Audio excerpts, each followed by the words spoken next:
आवाज आ रही है मेरी? Yes sir. ओके, तो ये डायग्राम फिर से आपको दिख रहा है। अपन ने 4 एंगल बना दिए हैं, 2 एंगल और बनाना बाकी है अपन को। तो फाइनल ये वाला अपन एंगल बनाते हैं।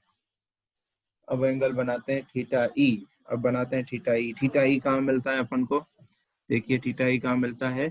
हम फ्रंट वाले फेस को नीचे से दबाते हैं अंदर की ओर, तो अपन को थीटा ई मिलता है ना।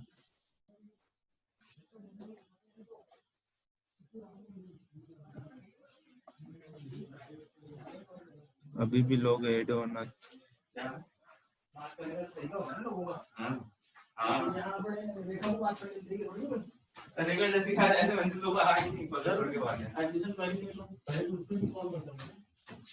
ठीक है, ऐड हो गए हैं। अब देखिए, अब अपने पास जो भी हो ऐड हो रहे हैं बेटा। अब हो गए सब लोग ऐड। करें स्टार्ट। अभी हार्दिक मीना नहीं हुआ है। हार्दिक मीना, आवाज आ रही है? हार्दिक मीना। Yes sir. ठीक है, तो जो अब हमारा जो फेस था ये वाला, अपन को ये फिक्स रखना था और इसको अंदर लेके जाएंगे तो अपना क्या बनेगा? कौन सा एंगल बनेगा? Theta E. अब ये वाला जो फेस है वो नया क्या बन गया है? ये वाला ऐसा बन गया है वो फेस। अब इसको अपन दबाएंगे, इसको अपन लेके जाएंगे। अगर मैं कुछ ऐसा करूं, इसको ये लाइन बनाओ यहाँ से, और ये लाइन मैं यहाँ से बनाऊं, और ये ऐसा बनाऊं, तो ये अंदर की ओर दबा हुआ दिख रहा है ये वाला। तो ये एंगल जो आपका जो हो जाएगा थीटा ई, ये एंगल जो हो जाएगा आपका थीटा ई। इसको बड़े अक्षरों में लिखते हैं जैसे आपको दिखाई दे।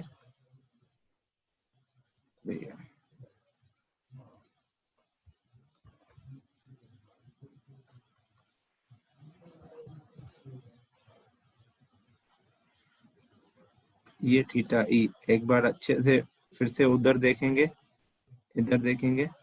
थीटा ई कैसे था? ये देखिए, वर्टिकल लाइन और अंदर दबा हुआ प्लेन के बीच में एंगल क्या था? Theta E. ठीक है, वर्टिकल लाइन और अंदर दबा हुआ प्लेन के बीच में एंगल थीटा ई। ये वर्टिकल लाइन और अंदर दबा हुआ प्लेन है, ये प्लेन अंदर दबा हुआ है, इसके एंगल क्या हो गया? Theta E. ठीक है, अब अपन को फाइनली एक और एंगल बनाना है। वो एंगल कैसे बन रहा था? वो एंगल कैसे बन रहा था? अपने पास ये, अब ये वाले कौन सा एंगल बचा हुआ है? अब बस अब एंगल बचा हुआ side relief angle. Side relief angle बचा हुआ है। साइड रिलीफ एंगल कैसे बनाएंगे? साइड रिलीफ एंगल कैसे बना हुआ है? ये यहीं पे ही बना हुआ था, ये side relief angle. Side relief angle ही बनाना है ना बस। अब सर यही बना हुआ है।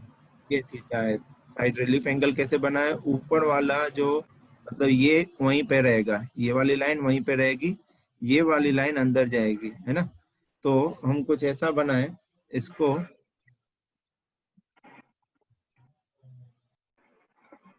ऐसे बना के इसको ऐसे लेके जाएंगे, तो ये वाला जो पॉइंट है, ये नई पोजीशन इसकी क्या हो जाएगी? ये वाली हो जाएगी, है ना। तो ये आपका एंगल क्या हो जाएगा? आपका ये एंगल आपका हो जाएगा थीटा एस। अब आपको ये जो आपको दिख रहा है, ये लाइन हटा देंगे ये वाली। अब आपको जो दिख रहा है ये पूरा आपका टूल है, ये दोनों लाइन हटाएंगे। ठीक है, अब देखिए ये टूल है, इस टूल का ये जो है नोज है, ये नोज, ये है नोज, ये है फेस, एक फेस जिसको बोलते हैं, ये फ्लैंक। ठीक है, कुछ टूल टाइप का दिख रहा है आपको कि नहीं? इसको और अच्छे से बना सकता हूं मैं, अलग अलग पेन का यूज करके। आप लोग अलग अलग पेन का यूज करके बनाएंगे तो ज्यादा अच्छा लगेगा, आप लोगों को समझ में भी आएगा। इसको एक और बड़ा, एक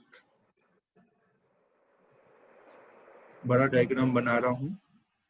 अभी तो समझाते वक्त जो बनाया तो उसमें क्या है, थोड़ी सी ड्राइंग अच्छी नहीं बनी है। अभी आपको ये समझ में सबको आ गया है, तो मैं अब इसको अच्छे से बना रहा हूँ। दो अलग अलग पेन का यूज करके बना रहा हूँ इसको, ठीक है। तो सबसे पहले मैं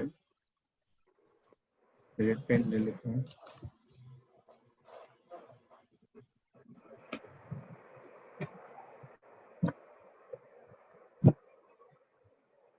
मेन जो इम्पोर्टेंट जो है ना बेटा, ये है आपका अमेरिकन सिस्टम ऑफ एंगल्स, ठीक है।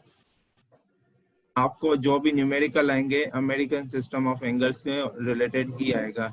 ऑर्थोगोनल सिस्टम का कुछ भी नहीं आएगा। तो आपको इसी पे ज्यादा ध्यान देना है, इसी पे ही फोकस करना है। इस पे ज्यादा टाइम ले रहा हूँ। ऑर्थोगोनल एंगल्स पे मैं ज्यादा टाइम लूंगा ही नहीं, 5 मिनट का काम है। उसमें क्या है, कन्वर्जेशन हो जाता है। अगर आपको क्यों, इसका रीजन है आपका कन्वर्जेशन फॉर्मूला बना हुआ है एक, दोनों के बीच में रिलेशन है। ऑर्थोगोनल और अमेरिकन सिस्टम ऑफ एंगल्स के बीच में, दोनों के बीच में एक रिलेशन है, ठीक है।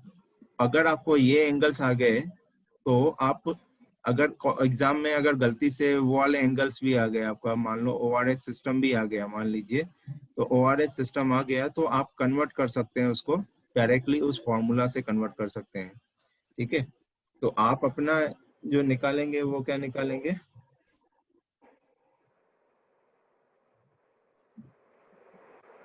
आप निकालेंगे अमेरिकन सिस्टम ऑफ एंगल से निकालेंगे न्यूमेरिकल। और अगर उसको ओआरएस से सॉल्व करना है तो ओआरएस से अमेरिकन से ओआरएस को दोनों के बीच में कन्वर्जन करेंगे तो आपको मिल जाएगा सर।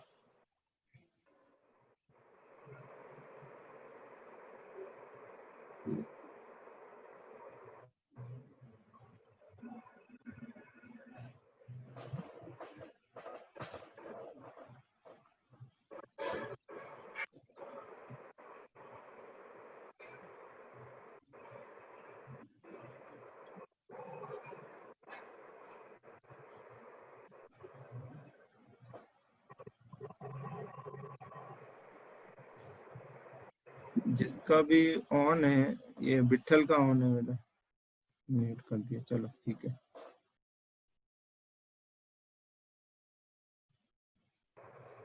Yes sir.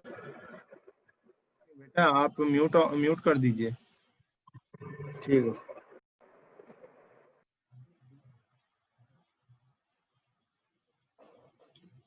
इस पॉइंट से अपन ने ये पॉइंट को मिलाना है, ये आपका फेस हो जाएगा।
हाँ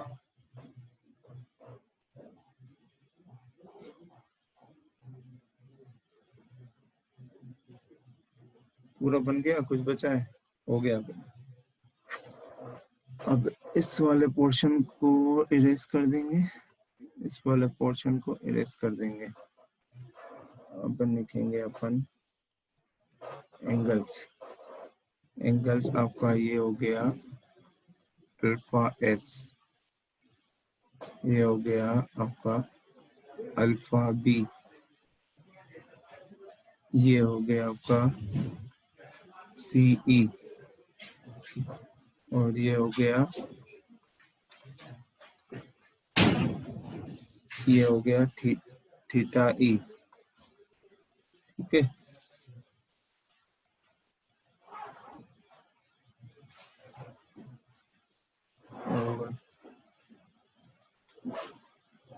ये हो गया CS, ये हो गया थीटा S। पहले गलत बता दिया था बेटा, ये जो है ये अंदर की ओर दबा हुआ है। जैसे आप यहाँ पे देखिए, ये वाला यहाँ पे दिखेगा डायग्राम में, कहीं मैंने डायग्राम बनाया था ऐसा। ये देखिए, ये ऊपर की ओर उभरा हुआ रहता है पॉइंट, ये नीचे की ओर रहता है, ठीक है। ये अंदर दबा हुआ है, ये वाला पोर्शन ऊपर उठा हुआ है, ये वाला नीचे दबा हुआ है। तो जो ऊपर उठा हुआ होता है वो नोज होता है। जैसे यहाँ पे ये नोज है, ये नोज है। तो ये आपका यहाँ पे उठा हुआ कौन सा है पोर्शन, आपका देख लीजिए, कंपेयर करेंगे। देखिए ये पॉइंट ऊपर उठी हुई है, ये पॉइंट नीचे है, तो ये वाला पॉइंट आपका क्या हो जाएगा, नोज। ये हो जाएगा नोज, ठीक है। इस पे नोज रेडियस दे देंगे तो ये आपका कर्वेचर ऐसे बन जाएगा, ठीक है। ये कर्व बन जाएगा। और ये है आपका फेस, ठीक है। ये है आपका फ्लैंक, ठीक है। और ये है आपकी side cutting edge, side sorry and cutting as.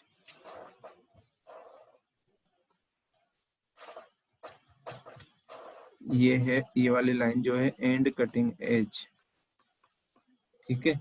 और ये है साइड कटिंग एज, ठीक है। फेस ये है तो कटिंग एज ये आपका, ये नोज है तो कटिंग एज कौन सी हो गई, दो हो गई। एक तो ये एंड कटिंग और ये देखिए साइड कटिंग, ठीक है। एंड कटिंग और साइड कटिंग। अब आप देखिए सारे एंगल, आप अभी तक जो अपन पढ़ रहे थे एंड रिलीफ एंगल जो बात की थी, एंड रिलीफ एंगल यहाँ पे आपको दिख रहा है, ये एंड रिलीफ एंगल। फ्लैंक का ये एंड पोर्शन है और ये आपका बेस है, बेस के परपेंडिकुलर वाली लाइन, दोनों के बीच में एंगल आपका क्या होता है, एंड रिलीफ एंगल होता है। अब साइड रिलीफ की बात करें तो देखिए, ये आपका फ्लैंक है, ये फ्लैंक का एंड है, और ये साइड वाला पोर्शन है, मतलब इसके साइड है। तो साइड वाला पोर्शन है तो इसलिए इसको कहा गया आपका साइड, ये वाला साइड। ये देखिए इसके जस्ट ऑपोजिट है, बिहाइंड है, तो इसीलिए इसका नाम ये साइड वाला। साइड देखिए, आप अगर ऐसे समझ में नहीं आ रहा है तो एंड कटिंग एज के सामने जो आपका फ्लैंक दिख रहा है वो एंड एंड आपका फ्लैंक होता है, और साइड के सामने जो होता है आपका, साइड कटिंग एज के सामने जो आपका फ्लैंक दिख रहा है वो फ्लैंक आपका कौन सा होता है, साइड फ्लैंक होता है। तो दोनों के बीच में एंगल देखिए, जैसे एंड फ्लैंक और vertical perpendicular from the base के बीच में एंगल होता है एंड रिलीफ एंगल। और यहाँ पे भी देखिए वर्टिकल है, ये बेस है तो इसके परपेंडिकुलर ये वाली लाइन, और साइड फ्लैंक के बीच में एंगल हो गया आपका साइड रिलीफ एंगल हो गया। तो ये आपका जो है साइड कटिंग एज है, और ये साइड एंड कटिंग एज है। एंड कटिंग एज, और देखिए ये आपका बेस के जस्ट पैरेलल है ये वाली लाइन, बेस के जस्ट पैरेलल है ये वाली लाइन।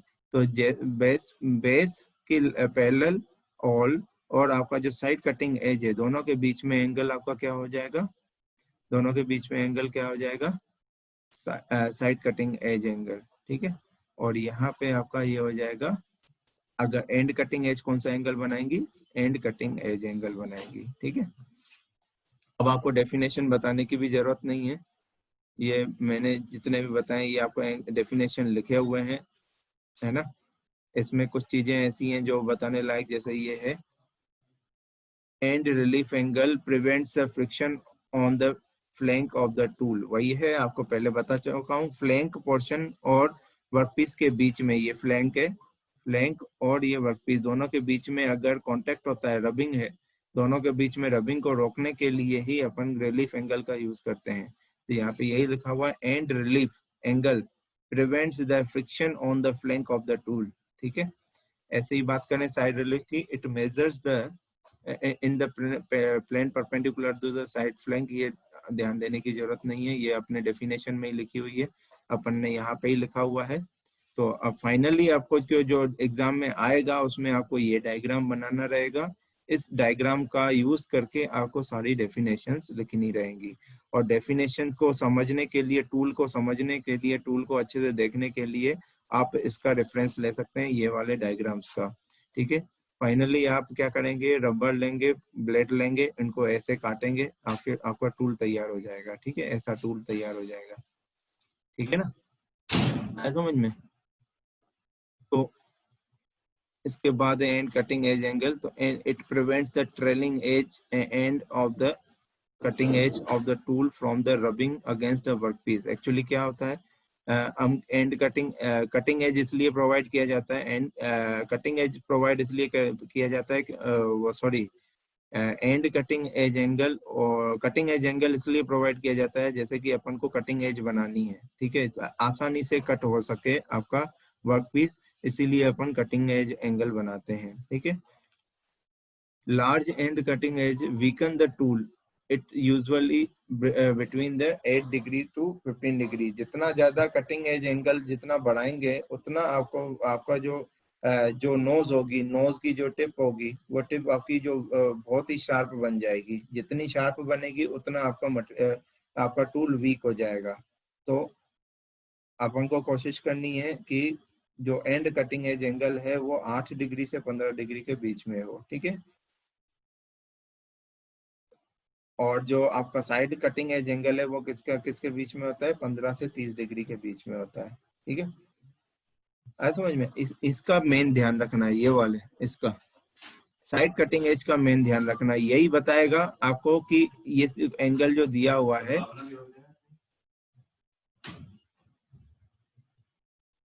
यही आपको बताएगा कि कौन सा सिस्टम ऑफ एंगल्स दिया हुआ है, यही आपको बताएगा। एक एग्जांपल है मेरे पास, आपके सामने मैं शो कर रहा हूँ एक एग्जांपल।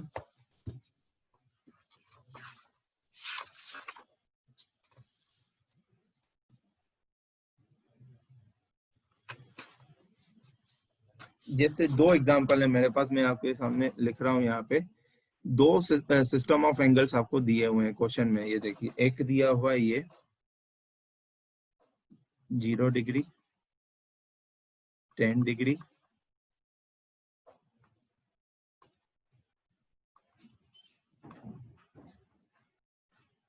8 डिग्री, 9 डिग्री,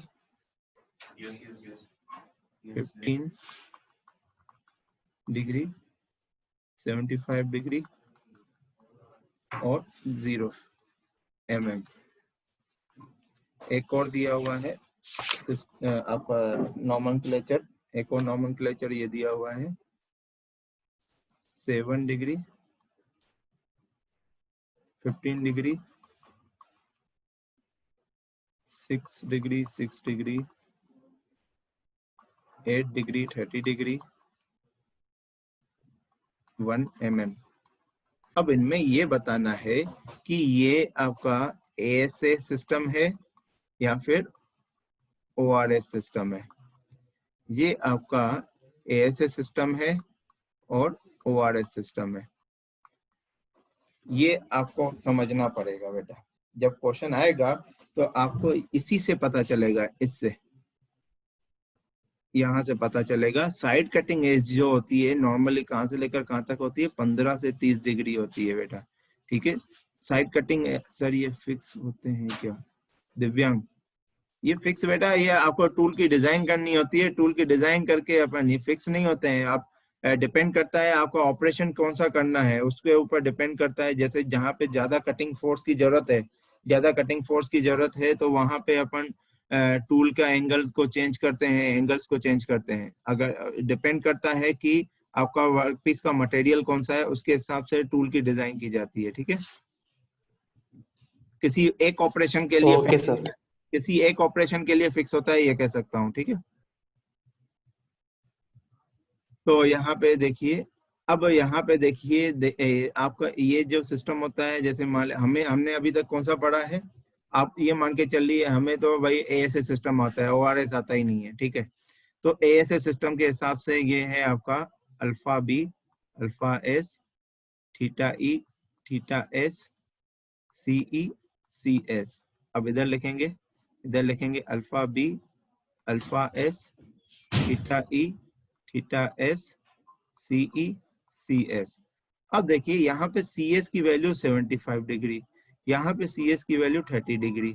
तो इससे समझ में आ रहा है कि CS की वैल्यू 75 डिग्री तो होती नहीं है, 30 तक होती है। तो ये आपका क्या है सिस्टम, ये कौन सा है आपका ORS सिस्टम ऑफ एंगल से।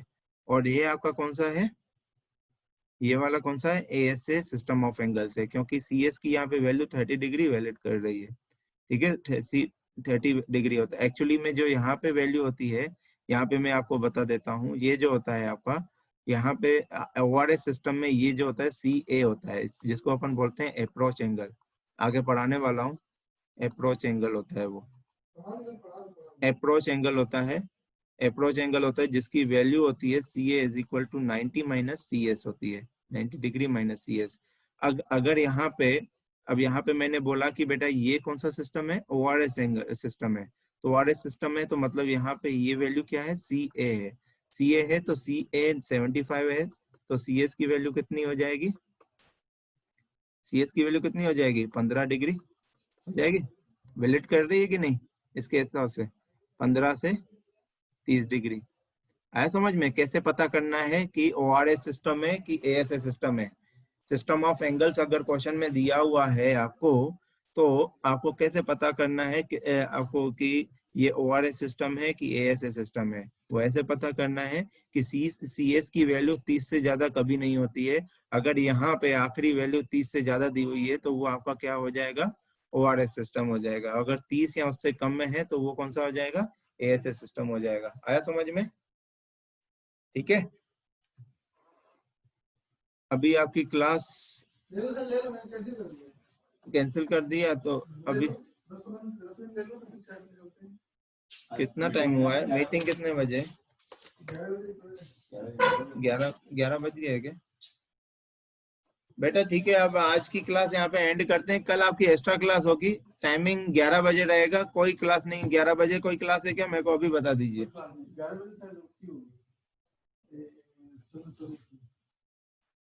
11 बजे कोई क्लास है क्या। प्रिंस जिंगर को अटेंडेंस की बहुत टेंशन होती है सही में, जब देखो PPP लगाता रहता है। नहीं सर, वो पिछली बार भी 2 बार मिस हो गया था मुझसे पहले, इसीलिए सर, बस और कुछ नहीं। मैं तुम्हारा और अर्पित का तो सबसे पहले देखता हूँ, बोलता ही नहीं हूँ, पहले ही पी नहीं लगा सर, देते हैं। नहीं सर, वो पिछली बार मिस हो गए थे ना 2 बार, इसीलिए सर। चलो कोई नहीं। सर अब ये बताइए कि तो कल 11 बजे कोई क्लास है क्या। नहीं है सर। तो कल 11 बजे आपकी एक्स्ट्रा क्लास होगी, ठीक है, आया समझ में। Okay sir. ठीक है, तो आज के नोट्स आप लोगों को आज प्रोवाइड किए जाएंगे गूगल क्लासरूम में। मैं सारे नोट्स शेयर कर रहा हूँ गूगल क्लासरूम में, आप लोग बिल्कुल एक्टिव रहेंगे आप लोग, ठीक है। सारे नोट्स शेयर किए गए हैं, आप देख सकते हैं एक बार, ठीक है ना। हाँ सर। अटेंडेंस लग चुकी है, जिसकी नहीं लगी हुई है अभी वो यहाँ पे लगाइए। जिसने पहले आपका पहले जो क्लास ली थी, जो एंड करने से पहले प्रेजेंट, जिसने नहीं लगाया वो यहाँ पे लगा दीजिए प्रेजेंट,